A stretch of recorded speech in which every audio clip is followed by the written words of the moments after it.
ওই খ্রিস্টান নব মুসলিমকে আল্লাহর নবী নিজে তিনিও আবার নিজের কাছে বসাইলেন আর বললেন, আমার সাহাবী, আল্লাহর পক্ষ থেকে যে আয়াতে কারিমাগুলা নাজিল হবে রে, ওই আয়াতগুলা তুই একটু মাঝে মাঝে লিখে রাখবি।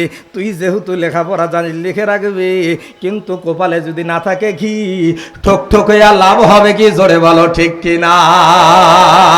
বেশ কিছুদিন পরে সে তার খ্রিস্টান লোকদের মাঝে গিয়া ঢুকে গেছে, স্বজাতীয় লোকদের মাঝে আবার যখন গিয়া ঢুকে গেছে, ঢুকার সাথে সাথে তাদের সাথে মিশে গিয়া, তাদের সাথে মিলেমিশে গিয়া আবার খ্রিস্টান ধর্ম সে পুনরায় গ্রহণ করে ফেলেছে। এর মানে মুরতাদ হয়ে গেছে। কিন্তু মজার ব্যাপার হলো যেটা, এই যে কাগজ যেমন আমার হাতে এসে হাজির হয়ে গেছে, আল্লাহর বান্দা নব মুসলিম ছিল আল্লাহর নবীর দরবারে,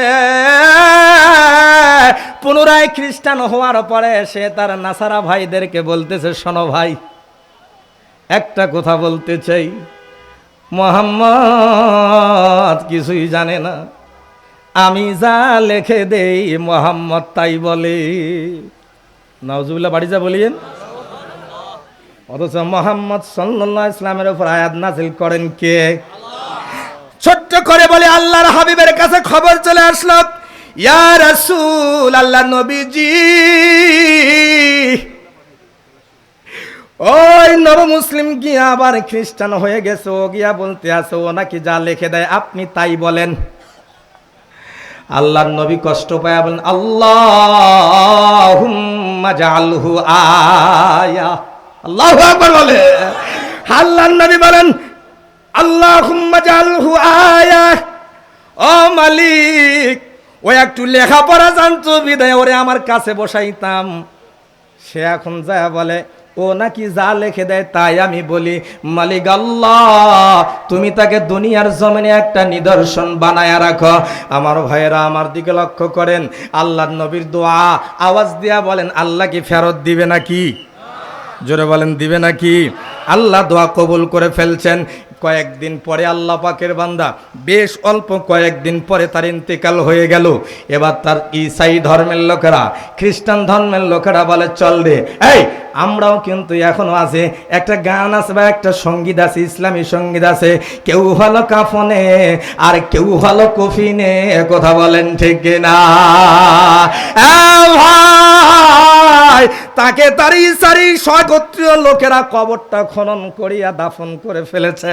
পরের দিন সকালবেলা দেখে, পরের দিন সকালবেলা দেখতেছেন খ্রিস্টান লোকেরা, সে যেহেতু ইসলাম ধর্ম ত্যাগ করে আবার ঈসাই হয়ে গেছে, তার স্বজাতীয় লোকেরা পরের দিন দেখতে আছেন কবর থেকে লাশটা জমিনের উপরে ভেসে এসেছে। সবাই তারা বলতেছে, এ হয়তো বা মুহাম্মাদের ধর্ম ছেড়ে দিয়েছে, যার কারণে মুহাম্মাদের লোকেরা এসে কবর থেকে লাশটা তুলে বাইরে ফালায়া রেখেছে। না না, এটা হতে দেওয়া যায় না।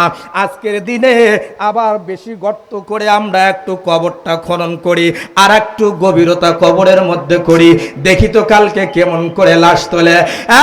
ভাই, আল্লাহর কুদরতি কারিশমা, আল্লাহর কুদরতে খেলা বোঝা বড় মুশকিল। ইন্নাল্লাহা আলা কুল্লি শাইইন কাদির।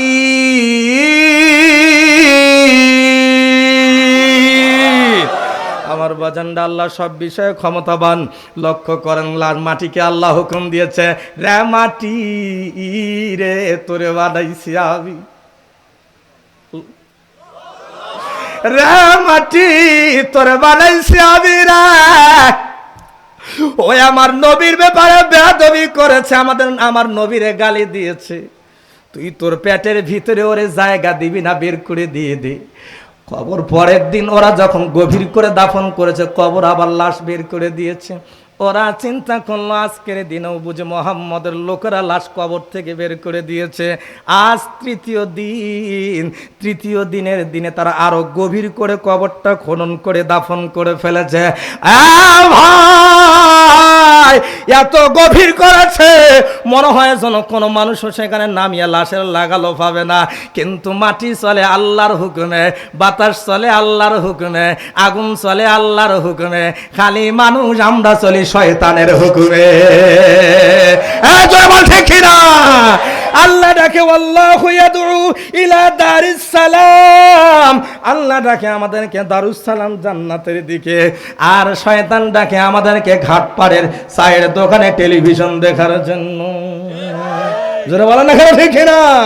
আমার ভাইরা, মাটি তৃতীয় দিনের মতো লাশটাকে আবার বের করে দিয়েছে। লাশ বা মাটি বলে, রে তুই থাকতে পারবি না, যেহেতু তুই আল্লাহর হাবিবকে কষ্ট দিয়েছিস, থাকার তোর কোনো অপশন নাই। তৃতীয় দিনের মতো আবার লাশ যখন বের হয়ে আসছে, এবার ঈসাই লোকেরা, খ্রিস্টান লোকেরা টের পাওয়া গেছে, না না না, এটা মুহাম্মাদের ধর্মের লোকের কোনো কাম নাই, নিশ্চয়ই অলৌকিক কোনো ঘটনা হবে। ইন্না কাফাইনাকাল মুস্তাহজিন।